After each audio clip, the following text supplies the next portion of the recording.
Hi friends, welcome to my channel Ratna Anupindi. Summer వచ్చిందంటే చాలు, చిన్న పెద్ద తేడా లేకుండా అందరికీ చల్లచల్లగా తినాలి లేదా తాగాలి అనిపిస్తూ ఉంటుంది. పిల్లలైతే మరీను ఐస్ క్రీములు, కుల్ఫీలు ఎక్కువ అడుగుతూ ఉంటారు, తింటూ ఉంటారు కూడా. అస్తమానం బయట కొనకుండా మనం ఇంట్లోనే టేస్టీగా హెల్తీగా చేసి పెట్టచ్చు. అది ఎలాగో చూద్దాము. అయితే ఇప్పుడు మనం వీడియోలో కేసర్ బాదం మిల్క్, కేసర్ బాదం కుల్ఫీ ఎలా చేయాలో హెల్తీగా ఇంట్లోనే చూద్దాము. చేసుకోవడం చాలా ఈజీ, తక్కువ ఐటమ్స్ తోటి హెల్తీగా ఇంట్లో చేసుకోవచ్చు. మనకి బజార్లో మట్కా కుల్ఫీ అని దొరుకుతూ ఉంటుంది. చక్కగా చిన్న చిన్న మట్టి కుండలు తెచ్చుకొని అందులో చేసుకున్నామంటే భలే ఉంటుంది. పిల్లలకి నిజంగా మనం బజార్లోంచి కొనుక్కొని వచ్చి ఇచ్చామా అన్నట్టుగా ఉంటుంది. అవి దొరక్కపోతే ఇలాగ పేపర్ గ్లాసుల్లో కూడా చేసుకోవచ్చు. ఇంకా లేట్ చేయకుండా వీడియోలోకి వెళ్ళిపోదాం రండి. వీడియోలోకి వెళ్ళే ముందు మీకు ఒక రిక్వెస్ట్. ఈ వీడియో కనుక నచ్చితే లైక్ చేయండి, నచ్చకపోతే డిస్లైక్ చేయండి, కానీ ఏదో ఒకటి చేయండి. అలాగని ఒక లైక్ డిస్లైకే అనుకుంటారేమో, కాదండి.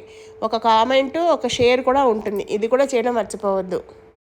చేయడం చాలా సింపుల్ అని చెప్పాను కదా. ఇప్పుడు ఎలా చేయాలో చూద్దాం. దీనికోసం 1 లీటర్ పాలు, కాచినవైనా సరే పచ్చి పాలైనా సరే, ఒక వెడల్పాటి కళాయిలో వేసి స్టవ్ వెలిగించాలి.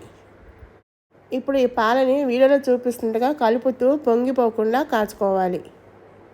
దీనికోసం చిక్కటి పాలు తీసుకుంటే రుచి చాలా బాగా వస్తుంది. పాలు కాగేలోగా ఇప్పుడు ఒక మిక్సీ జార్ తీసుకుని లీటర్ పాలకి 1 గరిటెడు పంచదార తీసుకుంటే సరిపోతుంది. కుల్ఫీకి మరి ఎక్కువ తీపి అవసరం ఉండదు, పంచదార తీసుకోవాలి. ఇప్పుడు ఈ పంచదారలో సువాసన కోసము 4-5 ఏలక్కాయలు, అలాగే రుచి కోసము బాదం పప్పులు, జీడిపప్పులు ఇవి వేయాలి. ఇవన్నీ కలిపి మెత్తని పౌడర్ లాగా చేసుకోవాలి. ఈ డ్రై ఫ్రూట్స్కి కొలత అంటూ లేదు, ఎంతైనా వేసుకోవచ్చు. ఇలాగా పౌడర్ లాగా చేసుకున్న తర్వాత థిక్నెస్ కోసము ఇందులో పాల పొడి కానీ కార్న్ఫ్లోర్ కానీ 1 చెంచాడు వేసుకోవాలి. నేను ఇక్కడ కార్న్ఫ్లోర్ వేస్తున్నాను. నేను ఇక్కడ చెంచాతోటి నిండా తీసుకున్నాను. కార్న్ఫ్లోర్ వేశాక ఇప్పుడు ఒక తిప్పాలి. ఇలా చేయడం వల్ల అన్నీ బాగా కలుస్తాయి. సో ఇప్పుడు మూత తీసి ఇందులో పచ్చికోవా వేసుకోవాలి. ఇది ఒక 50 గ్రాముల పచ్చికోవా ఉంది. ఇది ఉంటే వేసుకోండి, లేదంటే మిల్క్ పౌడర్ వేసుకోండి. మిల్క్ పౌడర్ వేస్తే 2 చెంచాలు వేసుకోండి. ఇది వేయడం వల్ల మంచి రుచి వస్తుంది, థిక్నెస్ కూడా వస్తుంది. సో ఇప్పుడు ఒకసారి మళ్ళీ గ్రైండ్ చేసుకోవాలి. ఇలా రెడీ అయిన మిక్స్ అన్ని పక్కన పెట్టుకోవాలి. ఇలా పాలు మరుగుతూ ఉన్నప్పుడు ఇందులో కొంచెం కుంకుమ పువ్వు వేసుకోవాలి. దీన్ని కేసర్ని కూడా అంటారు. ఇది వేయడం వల్ల మంచి ఫ్లేవరు, కలరు వస్తాయి. కుంకుమ పువ్వు ఆరోగ్యానికి కూడా చాలా మంచిది కదా. మన ఇంట్లో చేసుకుంటున్నాం కాబట్టి కుంకుమ పువ్వు వేస్తాం. అదే బజార్లో కొనుక్కున్నది అయితే కేసర్ కలర్ వేసేస్తారు. మధ్య మధ్యలో పాలను కలుపుకుంటూ పావు వంతు తగ్గే వరకు, అంటే 3/4 లీటర్ అయ్యే వరకు మరిగించుకోవాలి. ఇలాగా మనం ఒక 10 నిమిషాల నుంచి 15 నిమిషాల సేపు మరిగిస్తే లీటర్ పాలు 3/4 లీటర్ అవుతాయి. చూసారు కదా, మీకు మార్కు కనపడుతుంది, తగ్గింది. ఇప్పుడు ఇందులో మనం రెడీ పెట్టుకున్న మిక్సర్ వేసి కలుపుకోవాలి. ఇప్పుడు ఒకసారి బాగా కలిపిన తర్వాత పంచదార కరిగిపోతుంది కదా, రుచి చూసుకోండి. కావాలి అనుకుంటే ఇంకొంచెం పంచదార వేసుకోండి. కుల్ఫీకి, బాదం మిల్క్కి అంత ఎక్కువ తీపి ఉంటే బాగుండదు. ఇది వేసింది అయితే సరిపోతుంది. ఎక్కువ తినేవాళ్ళు ఉంటే వేసుకోండి. ఇవన్నీ వేసిన తర్వాత కలిపిన తర్వాత చూడండి, రంగు ఎంత బాగుంది కదా, మంచి క్రీమ్ కలర్లోకి వచ్చింది. అలాగే క్రీమీగా ఉంది. టెక్స్చర్ కూడా మీకు కనపడుతుందా? ఇంతకన్నా క్రీమీగా చిక్కగా కావాలి అనుకుంటే ఇంకొంచెం కోవా కానీ మిల్క్ పౌడర్ కానీ యాడ్ చేసుకోవాలి. ఇప్పుడైతే పర్ఫెక్ట్ ఉంది. స్టవ్ కట్టేద్దాము. చూస్తుంటేనే నోరు ఊరుతుంది వేడివేడి బాదం మిల్క్.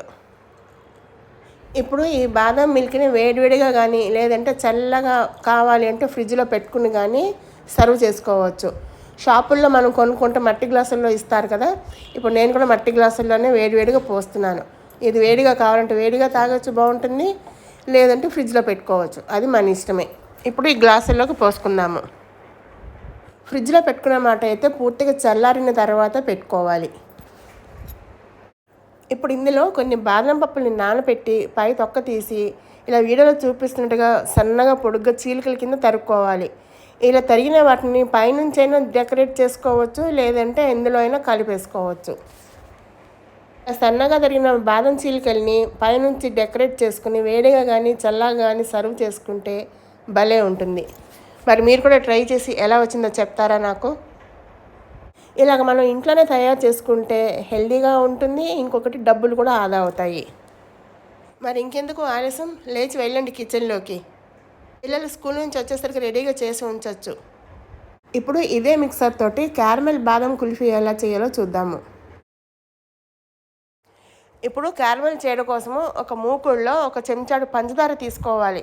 తీసుకుని స్టవ్ వెలిగించి ఆ చెంచాతోటి కలుపుతూ ఉండాలి. నీళ్లు మాత్రం పోయకూడదు.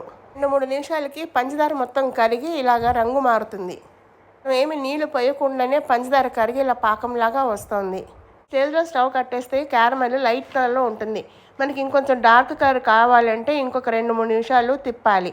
తిప్పితే ఇక వీడియోలో చూపించినట్టుగా బ్రౌన్ కలర్ వస్తుంది. ఇప్పుడు స్టవ్ కట్టేయాలి. స్టవ్ కట్టేసిన తర్వాత మనం ఇందాక చేసి పెట్టుకున్న బాదం మిల్క్ ఉంది కదా, ఆ బాదం మిల్క్ ఒక గరిటెడు ఇందులో వేయాలి. పాలను ఒకేసారి ఆ వేడి మీద వేయకుండా కొంచెం కొంచెం వేసుకుంటూ కలుపుకోవాలి. ఇలా చేయడం వల్ల విరిగిపోదు, లేదంటే ఒక్కొక్కసారి విరిగిపోయే ఛాన్స్ ఉంది. పాలకి బదులు ముందుగా 2-3 చెంచాల నీళ్లు కూడా వేయచ్చు. కానీ కుల్ఫీ చేసుకుంటాం కదా, నీళ్లు వేసామంటే క్రిస్టల్ లాగా ఫామ్ అయిపోతుంది. అందుకని కొంచెం పాలే వేసి జాగ్రత్తగా కలుపుకోవాలి. పాలు వేసి కలిపామంటే కుల్ఫీ క్రీమీగా ఉంటుంది. ఇప్పుడు చూడండి చక్కగా కలిసిపోయింది. ఇప్పుడు ఇలా క్యారమెల్ చేసిన మిల్క్ని తీసుకెళ్ళి మనం చేసిన బాదం మిల్క్లో కలుపుకోవాలి. బాగా కలిసేలాగా కలుపుకోవాలి. చేయడం చాలా ఈజీగా అనిపిస్తుందా మీకు? చక్కగా సమ్మర్లో అస్తమానం బయట తెప్పించకుండా ఇంట్లో ఇలా చేసుకుంటే ఆరోగ్యము డబ్బు కాదా. ఇలా క్యారమెల్ చేసిన మిల్క్ని ఏమాత్రం వేస్ట్ కాకుండా జాగ్రత్తగా తీసుకోవాలంతా. చూడండి కలిపిన తర్వాత ఎంత క్రీమీగా ఉంది కదా.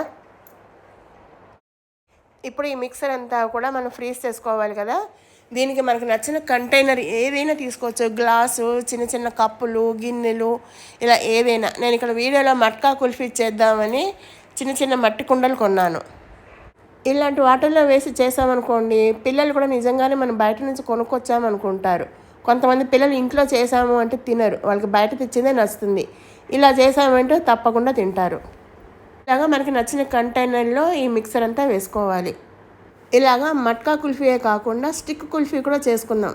దానికోసం నేను పేపర్ టీ కప్స్ ఉంటాయి కదా, అవి తీసుకొచ్చాను. ఈ పేపర్ టీ కప్పుల్లో ఈ మిశ్రమాన్ని పోయాలి. ఇప్పుడు వీటికి పైన పేపర్లు, సిల్వర్ ఫాయిల్ కవర్ ఉంటే అది పెట్టుకోవచ్చు. అది లేని పక్షంలో నేను ఇలాగ ఒక ప్లాస్టిక్ పేపర్ని ఈ సైజులో తీసుకున్నాను. దీన్ని 4 మడతలు వేసి ఇక్కడ కొద్దిగా చిల్లు పెట్టాలి.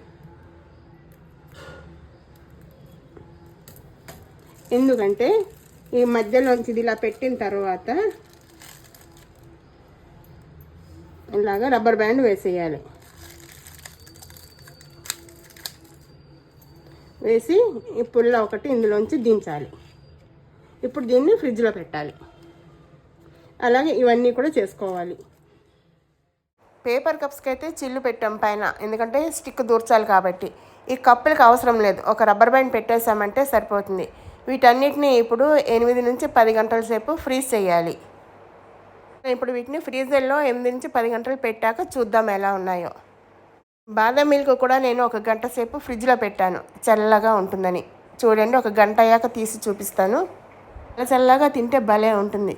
చూడండి, కలిపితే పప్పులు నిండుగా ఉండి ఎంత బాగుందో. టేస్ట్ కూడా అంతకన్నా బాగుంది. మరి ఒకసారి ట్రై చేయండి మీరు తప్పకుండా. ట్రై చేసిన తర్వాత మీకు ఎలా వచ్చిందో అన్నది కూడా నాకు కామెంట్ బాక్స్లో తెలియచేయండి. మరి ఇప్పుడు కుల్ఫీ ఎలా వచ్చిందో చూద్దాము. నేను ఇక్కడ కుల్ఫీని 12 గంటలు ఫ్రీజర్లో ఉంచిన తర్వాత తీస్తున్నాను. కంటిన్యూగా 12 గంటల సేపు ఫ్రీజర్లో ఉంచకుండా ఒక 2-3 గంటలు అయిన తర్వాత తీసి మిక్సీ జార్లో ఒక పల్స్ ఇచ్చి మళ్ళీ వీటిలో ఫిల్ చేసి పెట్టామంటే ఇంకా క్రీమీగా వస్తుంది. ఇలా మట్టి పాత్రలో చేసిన వాటికి జస్ట్ కవర్ తీసి స్పూన్తో తినేస్తే సరిపోతుంది. చూడండి, పిల్లలకి మనము నిజంగా బజార్ తీసుకొచ్చిన వాటిలాగే ఉంది కదా ఆ మట్టి కుండ, స్పూను కూడా. మీరు కూడా అలాగే చేసి పెట్టండి. ఇప్పుడు పేపర్ కప్లో చేసిన కుల్ఫీ ఎలా తీయాలో చూద్దాం. ఇక వీడియోలో చూపించడం చేత్తో ఇలా జస్ట్ ఒకసారి రబ్ చేసాము అంటే లూజ్ అయ్యి వచ్చేస్తుంది. నేను ఇక్కడ సింపుల్ కుల్ఫీ ఎలా చేయాలో చూపించాను, కానీ కుల్ఫీలో చాలా రకాల ఫ్లేవర్స్ ఉన్నాయి. మనం అవన్నీ తర్వాత ట్రై చేద్దాము. మరి మీకు ఈ రెసిపీ నచ్చిందంటే తప్పకుండా ట్రై చేసి ఎలా వచ్చిందో నాకు తెలియజేయండి. అలాగే మీకు ఈ వీడియో కనుక నచ్చితే లైక్, షేర్, కామెంట్ చేయడం మర్చిపోవద్దు. అదే మొదటిసారి చూస్తున్న వాళ్ళైతే సబ్స్క్రైబ్ చేయడం అస్సలు మర్చిపోవద్దు. కొత్త వీడియోలు చూడటానికి వీలుగా ఉంటుంది. మీకు ఇంకొక రిక్వెస్ట్, మీరు ఏ ప్లేస్ నుంచి చూస్తున్నారో అది కామెంట్ బాక్స్లో దయచేసి తెలియచేయండి. దానివల్ల నా వీడియోస్ ఎంతవరకు రీచ్ అవుతున్నాయి అనేది నాకు ఒక ఐడియా వస్తుంది. I wish you all happy summer time. Enjoy.